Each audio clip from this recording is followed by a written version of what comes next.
mental could be job stress, finances, traffic, deadlines, to-do lists, all that sort of stuff.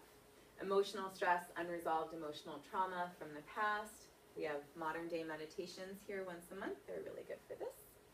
Inability to access emotions on a daily basis, losing loved ones, relationship, loss, etc.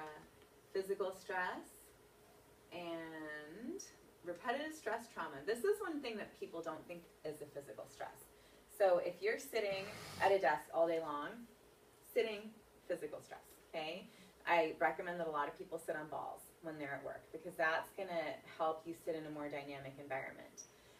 Also, if you're typing on the computer or you're putting things in a box, something that you do over and over and over and you're not paying attention to, that's all physical stress. If you're working out in the field and you're pickaxing with one hand all the time, that's a big physical, repetitive trauma.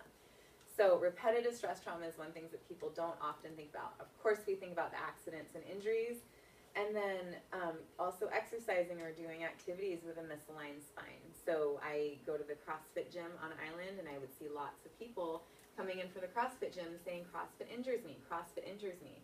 And it does not injure you if you have a lined up spine. You're loading your body with all of these weights, but if your spine isn't lined up properly, yeah, you're gonna be getting injured in that process. You're adding stress. So if you're not lining your spine up, then exercising or doing activities can be a physical stress. Chemical stress, poor diet, eating non-organic or genetically modified foods, massive chemical stress in the body. Lots of studies on this. Pollution in the air and the environment. Electromagnetic frequencies from your cell phone, from radiation. There's lots of studies saying that this is now altering DNA in the cell. So watch out for that. Get protective devices. Huh? Yeah, electromagnetic frequencies. So it's like your cell phone frequencies, stuff from big televisions that you're watching. You can get devices, you can get things to put on your cell phones. You can get things, I have one that you wear around your neck to help protect your bodies. Children are more susceptible than adults are from the studies. And you can also like wear protective clothing and different things. But this is huge. I mean, when was it when we started coming out with I have had a smartphone for 7 years, right? I was probably a late adopter. But that's not a very long time period. And now I have this phone on my body all the time, day in, day out, 7 years. And this is altering DNA. What is this going to do to our future generations? So this is something that we really have to start paying attention to also. You can look this stuff up online. There's lots of information coming out about it, right? This is called a Q-link. A Q-link? I can give you more information if you need it. But you want to start protecting yourself against things like that.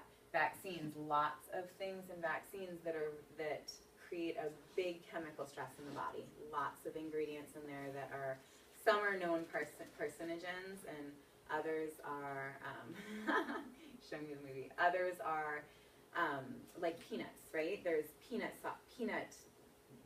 derivatives in some of the vaccines, and now all these kids are coming out with severe peanut allergies. Well, I don't know how, I think you guys were around the same age. When we were younger, did you have any friends who had peanut allergies? No. None, right? Now all these young kids have severe, he does, of course he does. They're all getting injected with peanuts in the vaccines. And so the body, instead of eating it and accommodating it and understanding what it is getting this particle injected right into our bloodstream or into our muscles, and all of a sudden the body's attacking it and it develops a severe allergy. So these are all things that we want to start to pay attention to.